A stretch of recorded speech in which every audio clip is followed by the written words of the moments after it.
Barry Michael, voice of the Redskins, Evan Redmond from sonofwashington.com, and Tarek El-Bashir from csnwashington.com. How you guys doing? Wonderful. Good, good. Football starts tonight, and of course we have several days until the Redskins take on the Eagles on Monday Night Football. And Robert is the big story. Robert Griffin III was cleared to play, and that was the news we were waiting for all offseason. So what can we expect for Monday night? Tarek? Well, first of all, I've got to eat my words a little bit because I've been saying all along on Redskins Nation week 3, so I was wrong. I doubted Robert. You amended that, though. I amended it, but then I went back to it because I was kind of wishy-washy. Don't do it, Tarek. Wishy-washy. I don't really have any reservations anymore. Having been able to watch him warm up on the field prior to all those preseason games. Of course, he didn't play any of those games, but I got a chance from the sideline to watch him. I mean, he was making all the throws. He was rolling out with comfort. I mean, and more importantly, the one thing I really noticed over the course of training camp and the preseason was how much he was driving the ball. At the start, his passes had a little bit of arc to him. By the end, by that warm-up before the Tampa Bay game, I mean, the ball was exploding out of his hands, and you heard that pop again when it was hitting the receiver's hand. The velocity was back. I don't have any concerns that he's less than 100% right now. What about if there's a defender chasing after him? That's a little bit different than anything we've seen so far. I will say this, that everything Tarek says is right, because he is the king. And he knows what he's talking about. You're currently the king? He's the king. I know. I saw the crown. I saw the crown's around here somewhere. And everybody has seen Robert. He looks great, no doubt about it. But I think there is a nervous anticipation from everybody. How's he going to look when he it was mentioned in the press conference. What happens when you get hit? Yeah. And he said it's going to feel good because it's football, and that's But anyway, that nervousness about is he ready? Will he be 100? He looks good in practice. Is he going to be rusty? What are they going to throw at him? I think the Redskins' offense is strong enough to where we'll see Robert really excel, but until he gets out there, he's going to be nervous, I know. He can say that he's not nervous, but you imagine the butterflies? Chick Hernandez asked him about it, and he gave an honest answer. He felt like it's going to be difficult. I talked to a number of his teammates yesterday, and I said, how can you guys help Robert if he is a little bit rusty coming out of the gates? And you know what? Alfred Morris said, I wouldn't be surprised if he is rusty that first quarter, maybe 2 quarters, and then gets into in that third quarter. Pierre Garçon told me, look, we got to make plays for him. You know what? I mean, we have to carry him. He carried us last year. We have to carry him until he's fully back. And when we talked to Michael Vick yesterday, he said it took him almost 2 games after coming back from that concussion, all that layoff, to really feel comfortable again. Evan, how do you expect him to be protected out there? Well, that's going to be a fascinating thing to watch. I am going to be almost looking at formation counts and seeing how many times they run the read option, how many times they're in a really traditional pro set, and just kind of see how the coaching staff decides, are we going to try to protect Robert, or are we just going to let him go exactly as we did last year? Now, I think it's going to go game by game. If the coaching staff thinks that, hey, the read option is going to work really well against this defense, you're going to see a little bit more of it. And if they think that it's not, they're really not. But I think what you're going to see is a little less read option. We wrote about that on sonofwashington.com a couple of different ways, and I think that what you're going to see is a little bit less of it. Not a lot less. They're going to still have it, but they're going to protect Robert by not exposing him. I don't know if you saw the Sunday Night Football. I think it was Dean Blandino, the rules official, was on there explaining how a quarterback can be hit when the quarterback is running the read option. If he's actually got the ball in his hand and is showing a run look, and if a defender can get in at that moment, he can hit Robert in the knees because that's a legal hit at that point in time. That's a little bit scary. Now, Robert wasn't hurt on the read option last year at all, and everybody points that out. But I don't want to tempt fate here. Let's not expose him to more hits in the knees than he has to take. And that's the thing that terrifies me. I'm going to be on eggshells watching that. This is the nervous anticipation I'm talking about. And as soon as the ball is out of Robert's hand, he better do this. Right. I don't have it, guys. You DN, outside linebacker, referee, man, I don't have the ball. Well, that's the thing. It's like, let's say he hands the ball off. How much time is there between that time and say Alfred Morris is running around. It's a split second. Right, but can a defender hit him? How long does the defender have? He's considered a ball carrier. That's why. But if he shows he doesn't have the ball at that point, it would be an illegal hit. And that's what the rules officials told us during the and defenders can't target the knees anyway. I mean, there's the hit zone still. Not to say that they won't, but they're not supposed to. They're not supposed to, but this is a game of attrition. And what's to stop a defender saying, you know what? I'm going to take the 15 and I'm going to nail him and I'm going to see what happens. I don't know. Let's hear from Robert in his own words. We haven't heard from you since Dr. Andrews cleared you. I know you had been expecting to be ready, but what was that like for you when you found out that you were cleared? It was good. All off season been working real hard. My teammates seen that, and it was real gratifying to get cleared to play. And I think everybody's ready to go. Had a great preseason. Team's just ready to make it count now. So I think that's what we're looking forward to, going out there and playing a game that matters and that counts. And we'll be ready. I guess you had a chat with the doctors and the coaches over the weekend. What kinds of things did they tell you to do or advise you to do to stay healthy? Yeah, me, Doc, and Coach talked, and we'll keep that between us. Bottom line is I'm ready to go. They're confident in what I can do, and we'll go out there and play. When you look at quarterbacks throughout history who have run and do the things that you do you look at how many total carries they would have through a season, and do you have a number in mind that you say, yeah, I'd like to keep it around this number? I try to stay away from the numbers. You guys tend to take care of that pretty good, and it is what it is. Whatever that number ends up being, I just want to make sure I go out there, play tough, play hard, play fearless, and at the same time play smart. No fear from this guy. No, I mean, number 10 is going to be number 10. He says he's going to go out there and make plays. Doesn't matter what the situation is. If he has to pick up those yards, he's going to go get them. So what do you expect is the biggest difference going into year 2? I mean, is he going to be a totally different player out there, or are we going to see pretty much within the same framework of who he was? I think we're going to see pretty much the same player. I don't think he's going to stray too far from who he is. That's his identity. That's what got him here. That's what made him successful last year. That's what got him the Rookie of the Year award last year. But I do think that he's finally going to show a little more caution.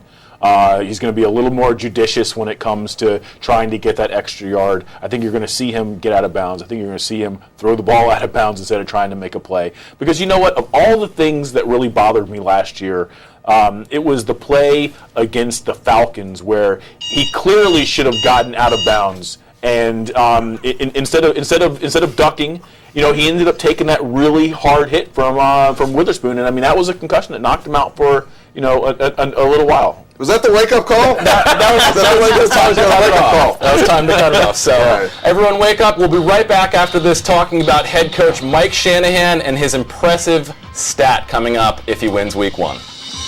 Right.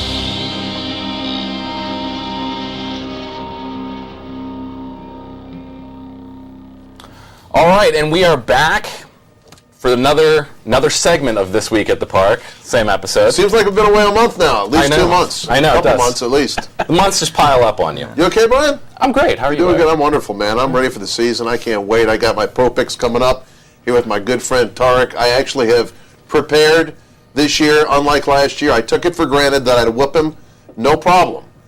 A certain lack of respect maybe from my friend over here, but he has earned my respect. The crown is heavy. He's going to be sorry he did this now. But you know what? Just like Kyle Shanahan, I'm going to stay a step ahead by preparing.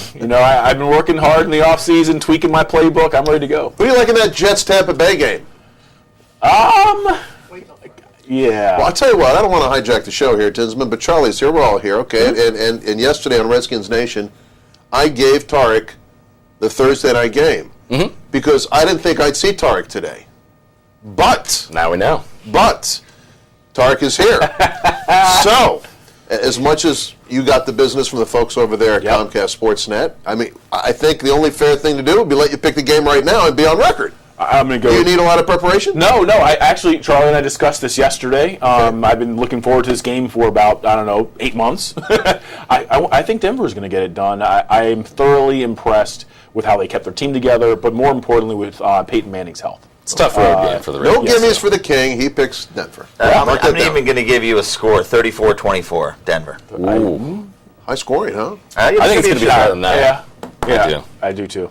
Head coach Mike Shanahan takes the field on Monday night. That's the game that we care about. And he is undefeated during his time in Washington, 3-0. And he is 15-4 all-time in Week 1 games. If he wins on Monday night, he would tie Tom Landry for the most Week 1 wins by a head coach since the 1970 merger. Wow.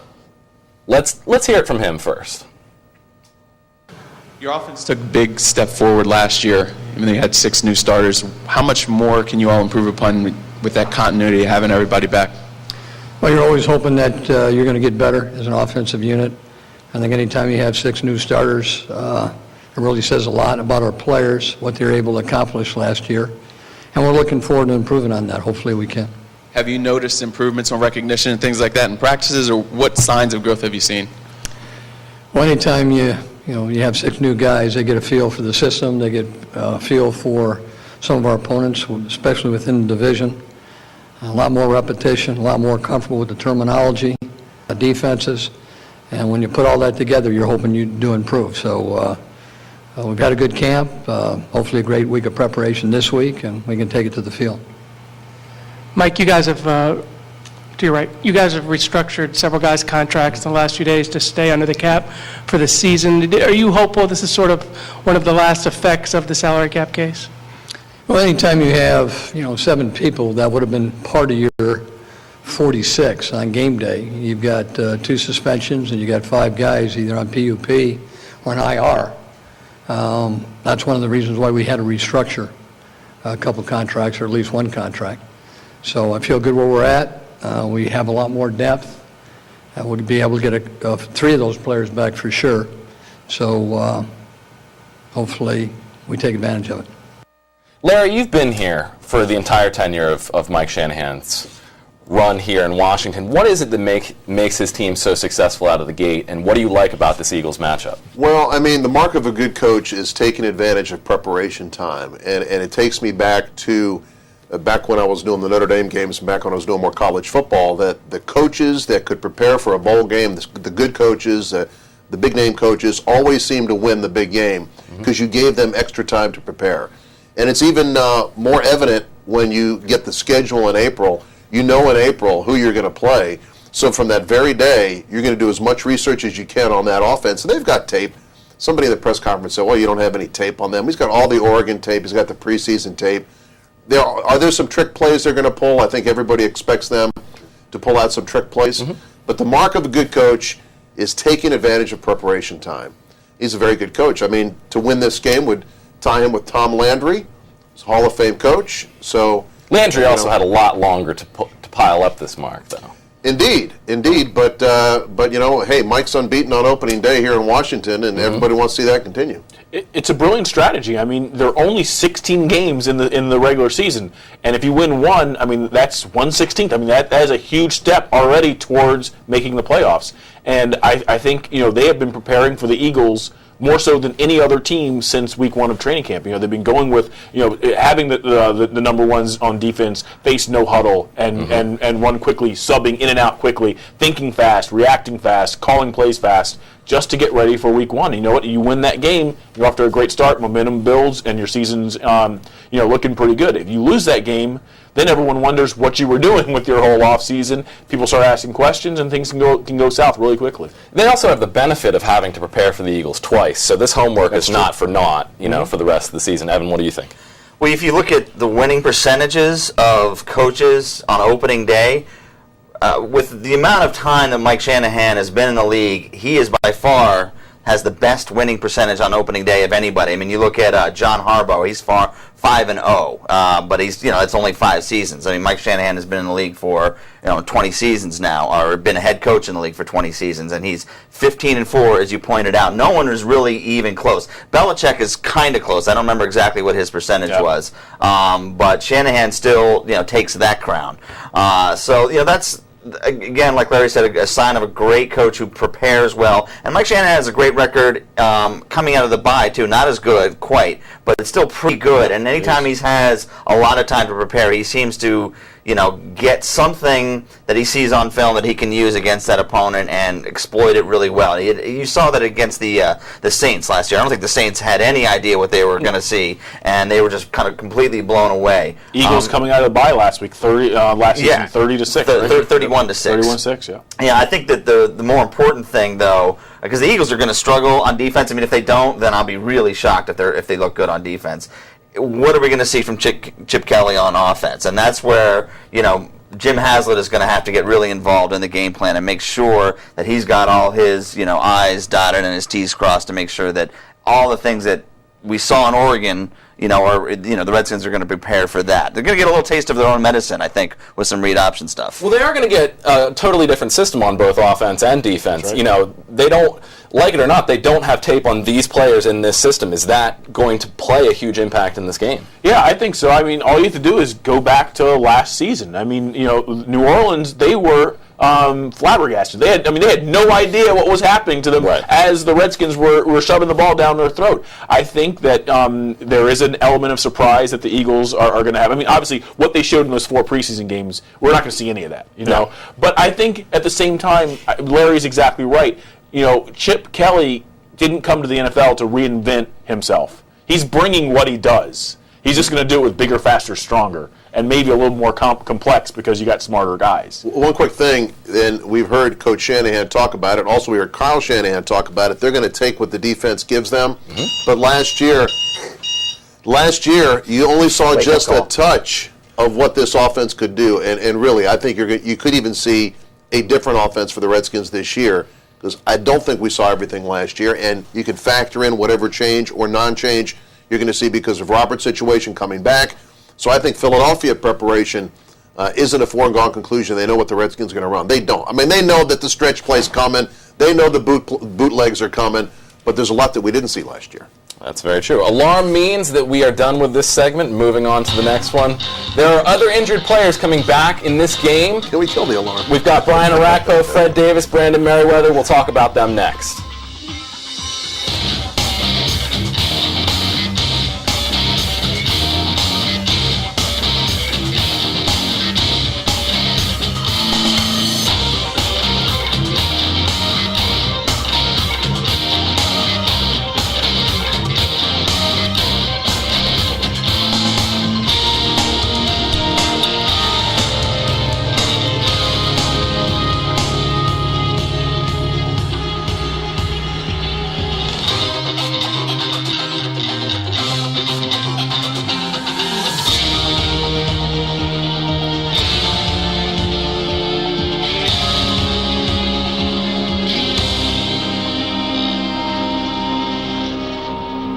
Back for another segment of This Week at the Park, and we're talking injuries. A lot of players coming back from injuries. Obviously, Robert has gotten all the headlines, but they've got a number of other big players that are coming back, expected to be back for Week 1. You've got Brian Arakpo in the pass rush. You've got Brandon Merriweather, hopefully, in the secondary. And you've got Fred Davis, who looks pretty good at tight end. Where are they? Who makes the biggest impact besides Robert, and who do they really need back? What do you think, Evan? I'm going to go with Brian Arakpo on this one because that is going to hopefully mask some of the, dare I use the word, deficiencies in the secondary. And the secondary might have quite a few less deficiencies this year, hopefully with some improved personnel back there. But I think that the way to make a successful defense is not from the back forward, it's from the front to the back. And so if they have a really good pass rush, they have, they stuff the run like they did last year, and then they improve their numbers on the pass rush, and they don't necessarily have to get the sacks. They just have to put a lot of pressure on the quarterback, mess up that timing a little bit, make the quarterback throw places he doesn't want to at times he doesn't want to. Then the secondary can kind of use those, and I think I've used the word ball hawking more times in this offseason than I've ever used it in my entire life, but that seems to be what the Redskins want to do. They've got two ball hawking new players in Rambo and Emerson, and they want to see those guys get those picks. So hopefully Brian Orakpo putting pressure on the quarterback is going to make all the difference in the world. Well, I mean, I want to focus a different way here. I mean, you need Orakpo to come back and do what he does, and that'll help Kerrigan. And, on the offensive side, you need Fred Davis to be another weapon for the offense, which he was until he got hurt in New York last year. But I'm going to point in Evan's direction here that I think by the end of the season, David Emerson is going to be a player that everybody knows a lot about. Yeah. I think he has shown more ability than anybody thought he had, more savvy than anybody thought he had. Yeah, Bakari Rambo's missed a couple tackles. He had a couple nice ones in the last game. So forced fumble. You see him growing, but Emerson seems like he's there. And, I can't get too cocky on the kid, but I like what I see. And I think within the first, 2-3 weeks, he's going to get his hands on the football. And that's something that the Redskins did well at the end of last year. They forced turnovers. But back to Evan, I think the front seven is outstanding. So I think the yardage totals they give up will be reduced this year as well. I mean, we saw Emerson as a gambler last year, too. Do you think that he will be reined in a bit, or is that really what they brought him in for? I certainly do think that that's what they brought him in for. I mean, I see him much like D'Angelo Hall. I mean, he's high risk, high reward. There are going to be times where he's going to jump a route and he's going to get an interception. He's going to take it back 35 yards like we saw in Tampa. That was a heck of a pick. That was unbelievable athleticism. But you know what? There are going to be times where he's going to try to step up and get his hands on that ball, and the quarterback's going to put it right over his head, and it's going to be trouble. But I think in the end, he's too good a player to take too many risks and get burnt too often. But for my surprise player coming back from injury, I'm going to go with none of the above. Okay. I'm going to go with answer number D, Roy Halou Jr. Hello. I think that the Redskins' running game is going to need to evolve a little bit because now defensive coordinators have had some time to study what they do. Mm-hmm. And Robert Griffin, I don't think, is going to run the ball 120 times like he did last year. Alfred Morris is going to need some help. And you know what? The Redskins were incredibly lucky last year that Alfred didn't get dinged up. I mean, the way he plays, that lends itself to injury. That lends itself to being worn down towards the end of the season. And I think that having a threat like Roy who can catch the ball. He's not a bad pass blocker. And he's elusive. I mean, I always think about that play. Was it against Seattle a couple of years ago where he hurdled the guy? Yeah. I mean, how many guys in the league can do something like that? I mean, he's still 25 years old. I mean, the future is in front of him. I think he's gonna really add another dimension to the Redskins' offense.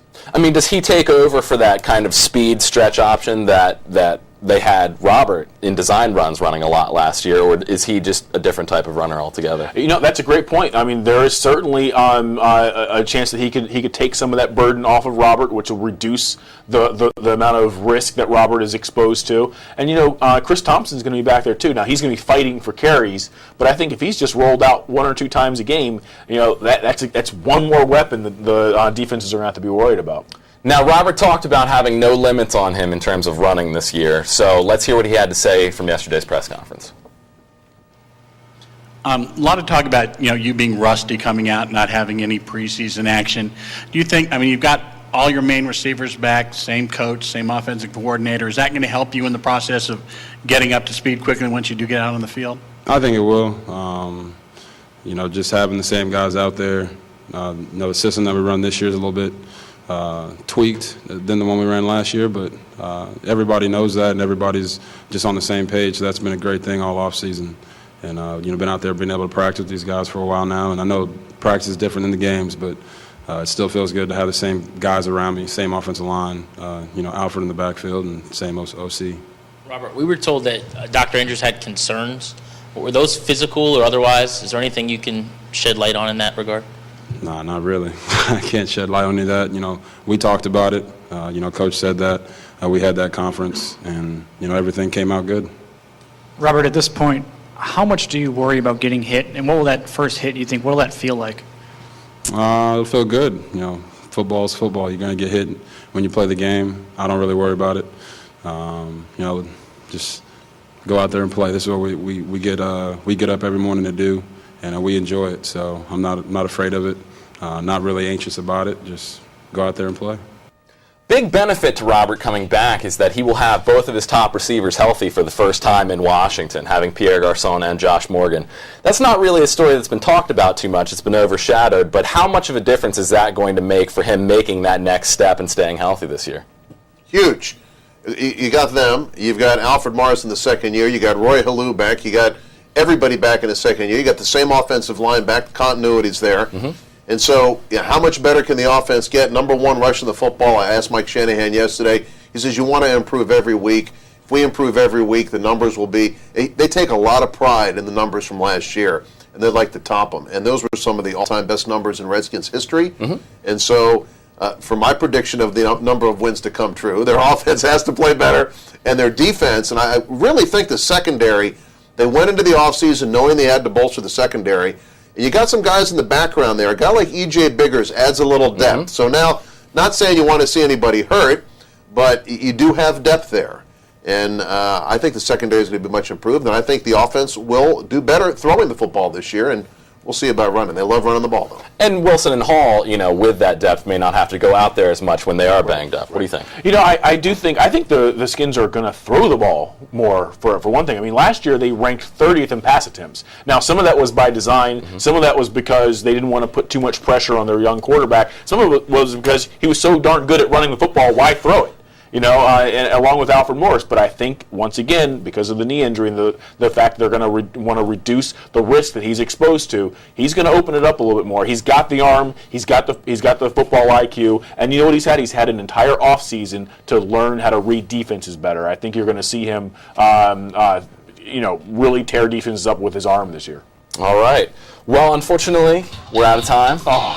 So that does it for this edition of This Week at the Park. Thank you for joining us. Be sure to check back every Thursday, same time, same place. We'll see you then.